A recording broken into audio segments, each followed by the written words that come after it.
นะแต่ผมจะไปกันที่คุณวรชัยก่อนเอาแกนนำนปชก่อนเลยดีกว่าผมว่าถ้าฟังอย่างนี้เอาผมพยายามจับใจความนะเพราะว่าอยากรู้เหมือนกันใจความสำคัญมันจะอยู่ที่ว่า1คำนิยามของผู้ที่จะได้เข้าข่าย2วิธีการและ3การที่จะได้รับนิรโทษกรรมส่วนตัวคุณวรชัยเองก็เป็นผู้หนึ่งที่มีส่วนได้ส่วนเสียอยู่กับเหตุการณ์อยู่มาโดยตลอดเป็นยังไงครับคิดแล้วฟังแล้วเก็ตไหมผมว่า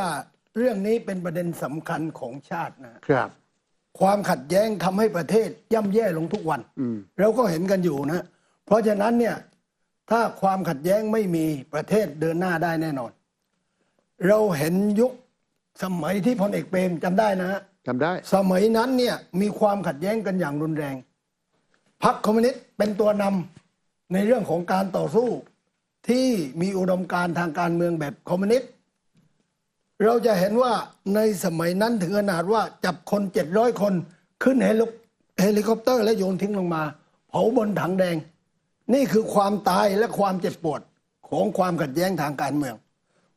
เพราะฉะนั้นเนี่ยวันนั้นเนี่ยมีความคิดของรัฐบาลของพลเอกเปรมบอกว่าการต่อสู้เนี่ยกับพรรคคอมมิวนิสต์จะต้องเอาการเมืองนำการทหารครับ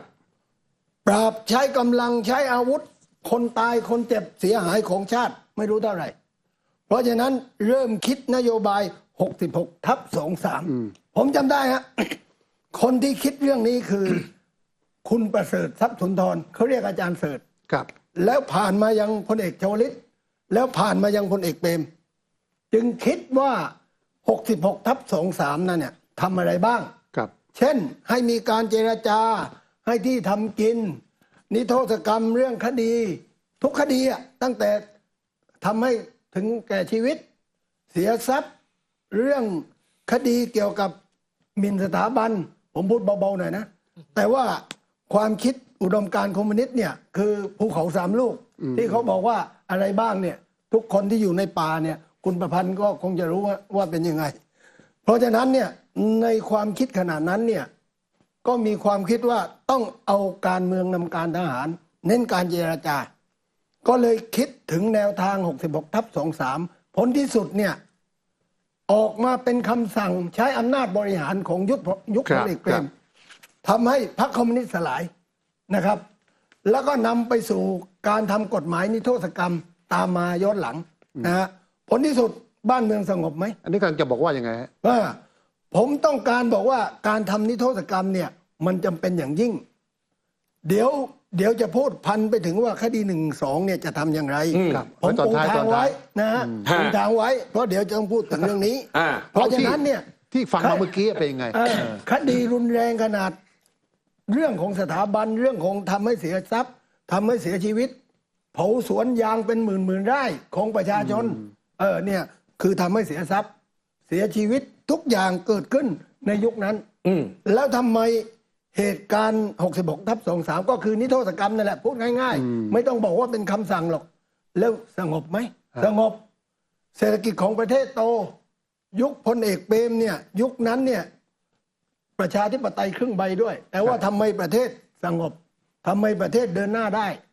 เพราะความคิดทางการเมืองที่ต่างกันแต่ว่าทำอย่างไรจึงจะให้อยู่กันได้ทีนี้อย่างนี้ครับ3ข้อที่คุณหมอแกสรุปจากกรรมาธิการศึกษาเนี่ย1จำกัดความนิยามของแรงจูงใจทางการเมือง2ขั้นตอนการพิจารณาเรื่องของนิรโทษกรรมรวมไปถึง3กระบวนการวิธีการที่จะมีคณะกรรมการคนครึ่งหนึ่งไม่ใช่ครึ่งหนึ่งชุดหนึ่งก็นิรโทษไปเลยด้วยตัวกฎหมายอีกชุดหนึ่งก็ต้องมีกรรมการอันนี้คุณวรชัยเห็นว่ายังไง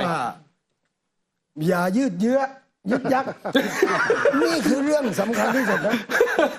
หมอเคยทำนิรโทษกรรมกับผมนะฮะความคิดกันไม่กี่วันเราไปเยี่ยมมวลชนที่คุกคนติดคุกอะลำบากพ่อแม่มาจากต่างจังหวัดทั้งเหลืองทั้งแดงอะติดคุกกันหมดอะอันนั้นตอนสุดซอยนะที่เขาเรียกกันนะนั่นแหละตอนสุดซอยอะผมปรึกษากับหมอกับสมคิดเชื้อคงบอกว่าเฮ้ยอย่างนี้เราพอทำอะไรได้ช่วยเขาเถอะนี่ผมจะติดคุกเพราะพอสุดซอยนี่แหละแล้วพอกลับมาที่สภาก็มีการปรึกษากัน3 คนนี่แหละบอกว่าเฮ้ยเอาอย่างนี้แล้วกันทำเรื่องนิรโทษกรรมกันเลยดีกว่าช่วยเหลือเฉพาะประชาชนนะคุณวรชัยเดี๋ยวฟังผมนิดนึงใช่ไหม ครับ แล้วเราก็มานั่งคิดนั่งร่างนั่งทำกันเลย โดยไม่ปรึกษาพรรคเลย อ่า เพราะถ้าปรึกษาพรรคเนี่ย เสียงส่วนมากค้านแน่นอนเนี่ยทำยากต้องเป็นมติพรรค ฮะ ผมเลยเอามติมหาชนฮะก็คือคุยกับด้วยกัน3-4 คนแล้วก็ล่ารายชื่อ และแถลงข่าว ครับ สื่อมวลชนมันก็เห็นด้วยกับเราอะว่าพรบฉบับวรชัยเหมะยกเว้นแกนนำและผู้มีอำนาจสั่งการ อ่า โอเค ก็เลย นะ ได้รับการตอบรับ อ่า ผลที่สุดสสมาลงชื่อ40 กว่าคนนะแล้วผลที่สุดก็โดนคดีเรียบ อ่ะ โอเคเข้าใจ เอาว่าเห็นด้วยแล้วก็ให้รีบท ให้ ำถูกไหม ทำ อ่า อย่า เห็นด้วยแล้วให้รีบ อย่า ทำ ยึกยัก เออ ฟังเมื่อกี้ยังออกอาการยึกยักนิดหน่อยนะ ฟัง เสีย ฟัง เว ดู ลา นะ ทำเลยประชาชนได้ประโยชน์ เอาอย่างนี้ ผมบอก มา เออ ขออภัยตัดฉากมาที่สหายสงคราม นี่เข้าป่าตัวจริงเหมือนกัน อ่ะ คุณประพันธ์คุณมีเชิญครับ คือผมมองเรื่องการนิรโทษกรรมเนี่ยนะครับ อาจจะต่างจากที่กรรมาธิการกำลังทำอยู่ คือผมอยากให้ย้อนกลับไปศึกษาประวัติศาสตร์การเมืองของประเทศไทย ครับ เวลาที่เขาจะออกกฎหมายนิรโทษกรรมเนี่ยเขาไม่ได้เรื่องมากขนาดนี้นะฮะไม่ได้ยึกยักอะไรตั้งคณะกรรมการอะไรแบบนี้ เพราะฉะนั้นถ้าเราพิจารณาว่าวัตถุประสงค์ของการที่จะออกกฎหมายนิรโทษกรรมเนี่ยเพื่ออะไรก็เพื่อให้เกิดความสงบสุขในสังคม และให้เกิดความสามัคคี เพื่อให้ทุกคนลืมเรื่องในอดีตที่เป็นความผิดทางกฎหมายหรือทางการเมือง ฮะ และมาเริ่มต้นเพื่อจะสามัคคีกันพาบ้านเมืองไปข้างหน้า อันนี้เป้าหมายก็อยู่ตรงนี้ เพราะฉะนั้นถ้าเราจะนับการนิรโทษกรรมของประเทศไทยที่มีอยู่ 21 ครั้ง หรือทางไอรอจะบอกว่า 23 ครั้งก็ตามแต่เนี่ยทำไมมันถึงมีการนิรโทษคณะทหารมากกว่า ตั้งแต่ 2475 มาเนี่ยก็เพราะว่าที่ผ่านมายังไม่เคยมีเหตุการณ์ทางการเมืองเลย มีแต่การปฏิวัติรัฐประหารแย่งชิงอำนาจกัน เขานี่โทษกรรมในเหตุการณ์ทางการเมือง แต่มันเพิ่งจะมีเหตุการณ์การเคลื่อนไหวทางการเมืองของประชาชนเนี่ยเฉพาะปี 2516 19 35 และก็ 4748 ของพันธมิตรและก็ปปส และก็นปชเนี่ยเพิ่งยุคหลังนี้ เพราะฉะนั้นแต่ว่าไอ้3 ยุคหลังเนี่ย3 ยุคหลัง 14 ตุลา 6 ตุลา และจนกระทั่งพฤษภาธมิฬเนี่ยเขานิรโทษไปหมดแล้ว รวมทั้งการกระทำอันเกี่ยวกับความมั่นคงที่คุณวีรชัยพูดถึงคือการต่อสู้ของพวกเรานักศึกษาที่หนีเข้าป่าร่วมกับพรรคคอมมิวนิสต์เนี่ยเขาก็นิรโทษในกฎหมายนิรโทษกรรมปี 2531 โดยไม่ได้มีคณะกรรมการอะไรเลย ออกกฎหมายนิรโทษก็ยกเว้นความผิดนิรโทษความผิดที่เคยทำมา ทุกกรณีรวมไปหมดในนั้น ส่วนที่ออกเป็น 66/23 เนี่ยมันไม่ใช่กฎหมาย เป็นคำสั่ง มันเป็นคำสั่งของฝ่ายบริหาร เป็นนโยบายเพื่อจะปฏิบัติกับผู้ที่ออกมาจากป่า ให้กลับมาเรียนหนังสือให้กลับมาร่วมพัฒนาประเทศชาติบ้านเมือง แล้วก็ออกกฎหมายในปี 31 เพื่อยกนิรโทษกรรม แต่กันนั้นก็ตามนะปี 31 เนี่ยความผิดเกี่ยวกับพระราชบัญญัติคอมมิวนิสต์ยังไม่หมดนะฮะกฎหมายพรบคอมมิวนิสต์ยังอยู่ แล้วคนที่มาขอเสนอยกเลิกกฎหมายคอมมิวนิสต์คือผมเนี่ยกับนาวากาตรีประสงค์ เสนอกับนายชวนหลีกภัย ครับ ก็ยกเลิกกฎหมายคอมมิวนิสต์ปี 2543 ใช่ใช่ เพราะแม้ว่าจะออกนิรโทษกรรมมันเป็นเพียงไม่เอาผิดที่คุณทำมา แต่ความผิดฐานคอมมิวนิสต์คุณยังอยู่นะอายุความยังมี ก็เลยล้างเลย ก็ยกเลิกกฎหมายคอมมิวนิสต์ไป เพราะฉะนั้นไม่ว่าในประเทศของเราหรือประเทศต่างประเทศนะอเมริกาเกิดสงครามกลางเมืองเหนือใต้เขาสมัยลินคอล์นเขาก็ยกเลิกออกกฎหมายนิรโทษไปเลย ตกลงอยากให้ทำยังไงดี เพราะฉะนั้นการนิรโทษเนี่ยมันเป็นอำนาจของฝ่ายนิติบัญญัติ ฝ่ายนิติบัญญัติฟังความเห็นประชาชนแล้วว่าประชาชนต้องการจะให้นิรโทษ ประเด็นไหนไม่ประเด็นไหน ผมคิดว่าเมื่อท่านเป็นฝ่ายนิติบัญญัติกุมเสียงข้างมากเนี่ยท่านต้องมีความกล้าหาญที่จะกระทำ เพราะในขณะนายกพลเอกเปรมเนี่ยครับความผิดร้ายแรงขนาดที่พวกผมเนี่ยนะครับจับอาวุธเพื่อจะล้มอำนาจรัฐ เผาโรงพัก เพื่อสู้กันเพื่อเปลี่ยนแปลงระบอบการปกครอง ไหว เขายังกล้ายกเลิกความผิด ถ้าท่านไปมัวให้มีกรรมการมาตีความเนี่ย มันแตกต่างกับยุคสมัยสมบูรณาญาสิทธิรา ที ชย์ นี้เอาละเข้าใจแล้วคุณ เพราะฉะนั้น ทำยังไงทีนี้จะแก้ยังไงเนี่ย ก็ มาขนาดนี้แล้วเนี่ย มาถึงขนาดนี้แล้วเนี่ยเรามีกรรมการศึกษามาตั้งแต่สมัยอาจารย์คณิตเลื่อยมาถึงอาจารย์อเนกเลื่อยมาจนถึงท่านเนี่ยนะท่านเป็นสมาชิกสภานิติบัญญัติที่มีเสียงข้างมากอยู่ในสภา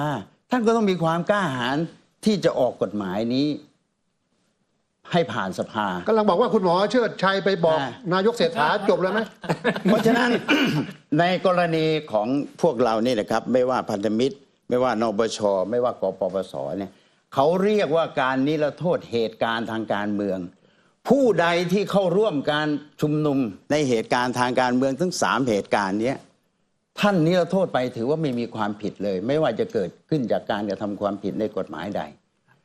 ซึ่งที่ผ่านมาเราก็ชัดเจนแล้วยกเว้นว่าไอ้เรียกไปทุจริตคอร์รัปชันเนี่ยมันไม่เกี่ยวกับการชุมนุมทางการเมือง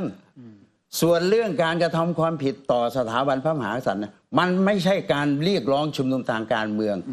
ถ้าพวกท่านนะครับ ไปเรียกร้องชุมนุมเพื่อให้โค่นล้มระบอบกษัตริย์ เปลี่ยนแปลงระบอบการปกครองที่มีประชาธิปไตยเป็นพระมหากษัตริย์เป็นประมุข ผิดกฎหมายอยู่แล้ว แล้วก็ผิดกฎหมายและเกิดการชุมนุมทางงาน เกิดสงครามการเมืองไอ้อย่างนั้นเขาเรียกว่าเหตุการณ์ทางการเมือง แต่ถ้าเป็นความผิดเฉพาะบุคคลเนี่ยเป็นรายบุคคลเนี่ยมันไม่ใช่เหตุการณ์ทางการเมืองแล้วตรงต้องแยกกัน งั้นสรุป เพาฉ สั้นๆแนะนำสั้นๆ สรุป ช่วงนี้ ก็คือว่ากรณีที่ท่านจะนิรโทษกรรมนปชก็ดี